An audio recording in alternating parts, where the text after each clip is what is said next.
All right, can we just be honest for a minute? Leadership is not always what it looks like from the outside. People see the salon owner title or the entrepreneur life and assume it's all freedom and flexibility. But what they don't always see is the emotional weight that comes with it. The behind the scenes pressure, the quiet moments where you're holding it all together for everyone else. If you've ever felt that, like you're the one people count on, but you're not sure who you're supposed to go to, you're not alone. I felt that too. So today, I want to pull back the curtain a bit and talk about the lonely side of leadership, the part that doesn't get shared on highlight reels, the part that's real and raw and honestly kind of sacred. We'll talk about the weight we carry, the mistakes I've made, the things that have helped me, and why finding support isn't optional, it's necessary. So whether you're leading a team, running a business, or just carrying a whole lot of emotional load behind the scenes, this one's for you. Hey friend, I'm Jessica, and this is With My Whole Heart. I'm a real-life woman juggling a lot of real-life things, raising girls, running a hair salon, chasing big dreams, and doing my best to stay grounded through it all. If you've ever found yourself in the thick of it, somewhere between who you've been and who you're becoming, this space is for you. Here, we talk about the middle, the messy, meaningful, beautiful middle. The big leaps, the small wins, the hard lessons, and the heart-led pivots. From business and beauty to faith, motherhood, and everything in between, nothing's off limits. So grab your coffee or your tea, get cozy, and let's dive in, because this journey, we're walking it together with our whole hearts. Before I ever opened Hustle Heart Salon, before the morning huddles and KPIs, before I had a team to lead, before I even knew what kind of leader I wanted to be, I was just an independent stylist renting a chair, working inside someone else's dream. And I remember the owner of that space would say things, sometimes offhand comments, little moments of venting that felt kind of heavy. And to be totally honest, at the time, they rubbed me the wrong way. I remember thinking, dang, does she even like this job? From where I was standing, it sounded like she regretted it. And as someone who was just trying to find her footing in this industry, it felt very discouraging. But now, years later, after leading a team of my own, walking through growth spurts, heartbreak, burnout, and everything in between, I look back and I see something completely different. She wasn't miserable, she was overwhelmed. She wasn't bitter, she was probably unsupported. She didn't hate her job, she just didn't have anyone to process it all with. And I get it now. I see it because I felt it. Leadership is beautiful and fulfilling, and I wouldn't trade it for anything. But it can also be incredibly isolating, especially when you're someone who feels things deeply and wants to lead well. When you care about your people, when you care about doing it right. There's a weight that comes with that, a quiet, invisible weight that you carry into every decision, every conversation, every moment of growth or tension or transition. And I've had those moments too, where I've showed up strong for my team, poured into everyone around me, kept the energy high, and then gotten in my car and cried on the way home because I felt like no one saw how hard I was trying. I think so many leaders live in that space where you're grateful, but also tired, fulfilled, but also caring a lot. And I've realized something really important. That old version of me, the one who judged the woman leading the salon, just didn't have the context yet. She didn't understand the emotional toll of leadership. But now I see it, and I try really hard to not repeat that same mistake, not just in how I judge other people, but in how I show up now. I try really hard not to complain in front of my team, not because I want to fake it or pretend everything's perfect, but because I understand the responsibility I carry now. I know how easy it is for one frustrated comment to land the wrong way, and I never want my team to question if I love this work, because I do. I love this salon, I love this team, and I love what we're building. But I also know that in order to be a healthy leader, I have to be intentional about where I process my hard days. That's why I don't believe in leading alone. Because yes, there's a difference between being authentic and being unfiltered. And it's taken me years to learn how to be both honest and anchored in leadership. So I've learned to build support into the structure, not just emotionally, but practically. I have people I trust. I have spaces where I can say the hard things, and I have leaders within my team who I can lean on, not to vent or dump emotions, but to problem solve with me.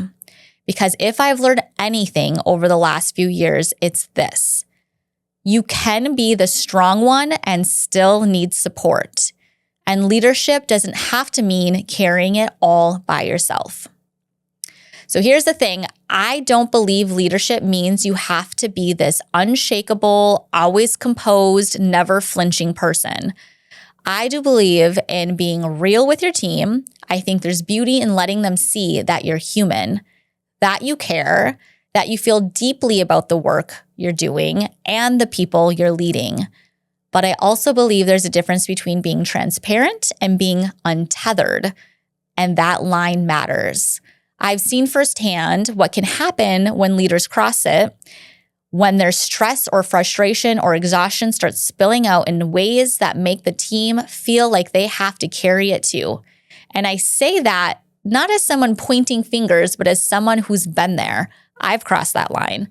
I've let my own stress leak out in ways I didn't intend. I've said something in passing without thinking. That stuck with someone way longer than it should have. I've watched the ripple effect when my own emotions, even if valid, weren't fully processed before being shared, and I've seen the toll that can take on a team. So I say this all with grace for myself and for any leader listening who's done the same. We're human, we're learning. But it's also a reminder our words carry weight, our energy sets the tone, and part of growing as a leader is learning when to pause, process, and protect the space we're building, especially when we're the ones having the hard day. That's why I believe every leader needs someone to talk it out with, someone to see the bigger picture when your emotions are clouding it, and someone to help you turn frustration into strategy. For me, that looks like a few different things. First, it looks like having a leadership within my salon that I trust.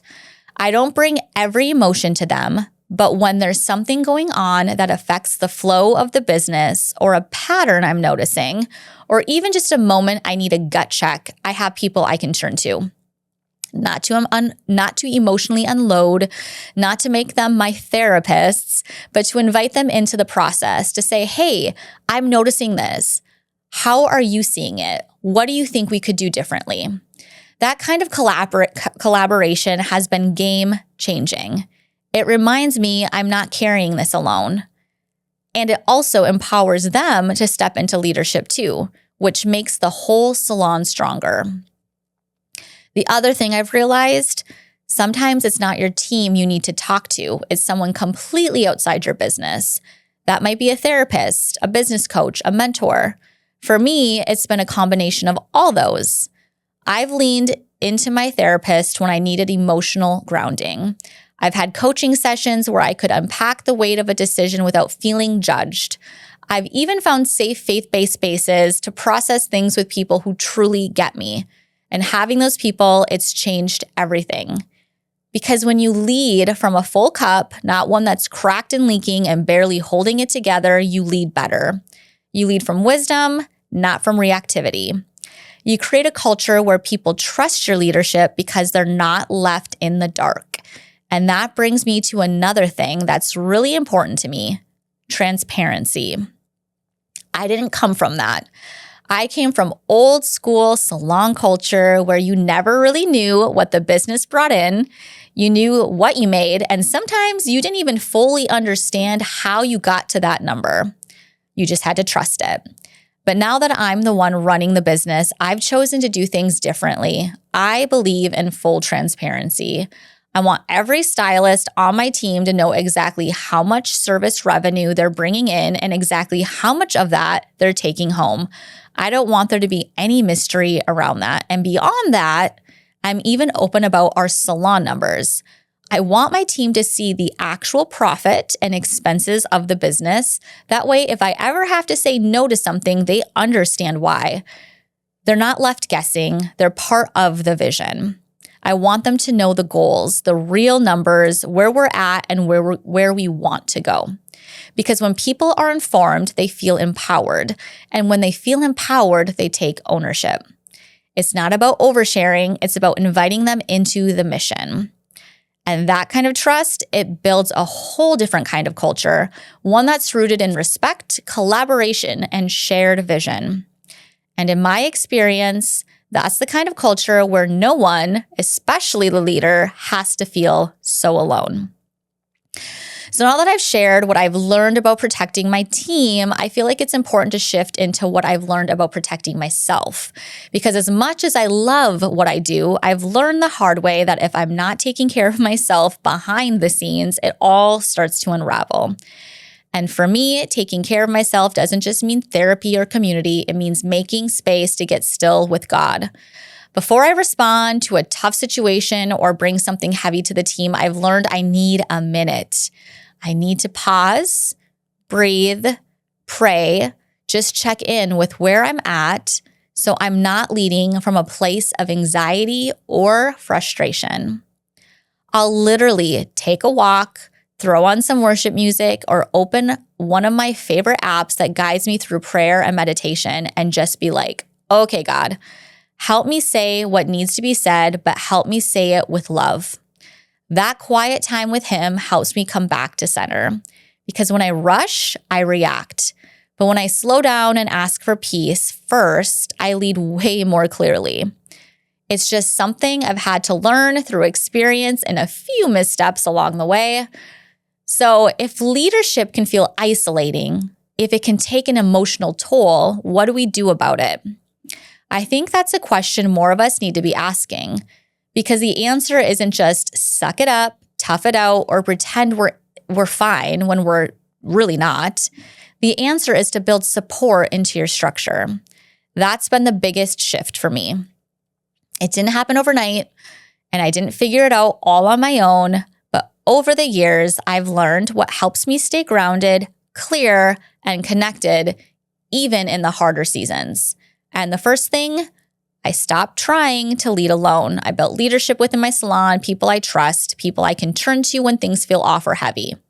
Now, I want to be really clear, this isn't about emotional dumping on your team. That's not fair to them, and I've learned the hard way when that happens, when the lines get blurry. I've made the mistake, I've crossed that line. I've let unprocessed stress spill over and seen how it can land on stylists who didn't sign up to carry that weight. And I'm not proud of those moments, but I'm also not ashamed to admit them because they taught me something really important. Yes, we're human.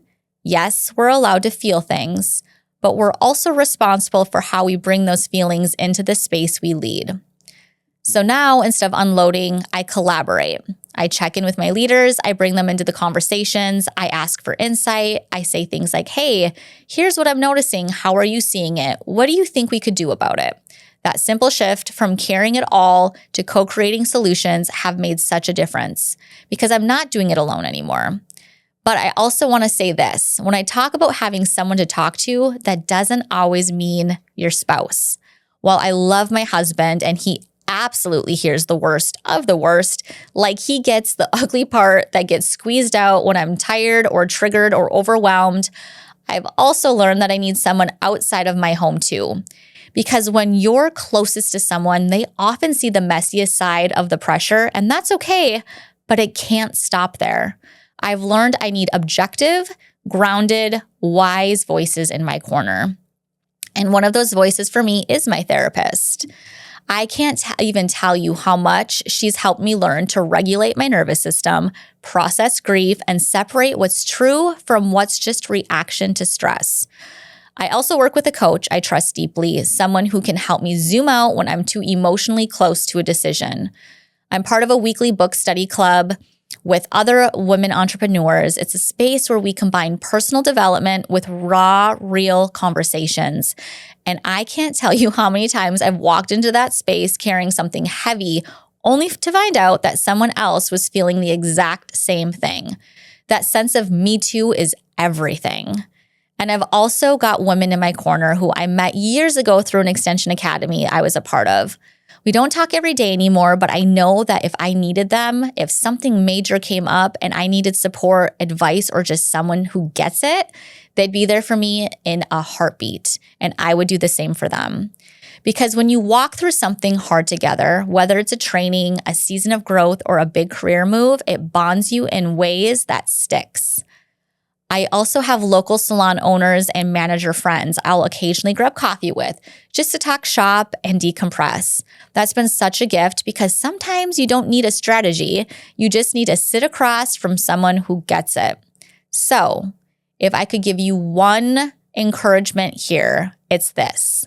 Find your people.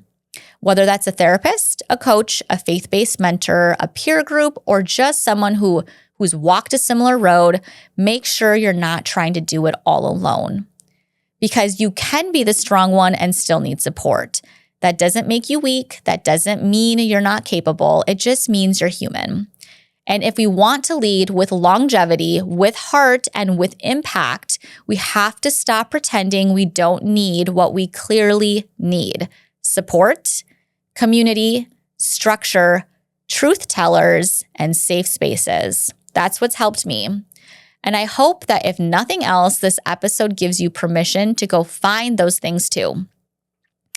I want to end this episode by giving you a moment to exhale. Not to plan, not to problem solve, but to check in. So I'll ask you the same questions I started asking myself when leadership feels heavy. What would it look like to lead from a place of being supported, not just strong? That question has stopped me in my tracks more than once.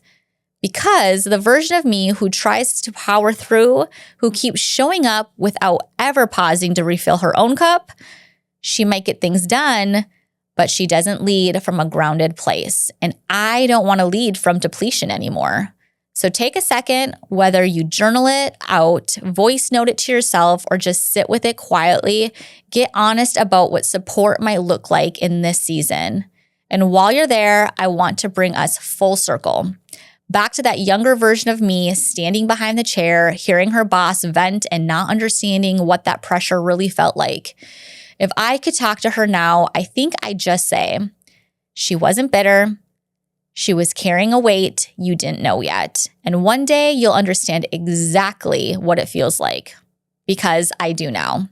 And now that I'm the one leading, I think about how I show up, especially when people are watching. I want my team to see someone who loves this work but doesn't let it consume her. Someone who's honest about the hard days but doesn't put that weight on their shoulders. Someone who prays before she reacts. Someone who leads with heart but also makes sure her own is cared for too. And if that's the kind of leader you want to be, you're in good company because you're not meant to lead alone. That's it for today, friend. If you're carrying a lot right now, I just hope this gives you a little breath of fresh air, a reminder that you're not alone in the weight of it all. I'm walking it too, and I'm cheering for you with my whole heart. Thank you for spending this time with me today. Your time is valuable, and I'm honored you spent it here. I hope something in this conversation met you right where you are. If it stirred something in your spirit or spoke to your heart, I'd truly love to hear about it. My DMs are always open. I love connecting with you. And as you go, just remember, you're not walking through this life alone.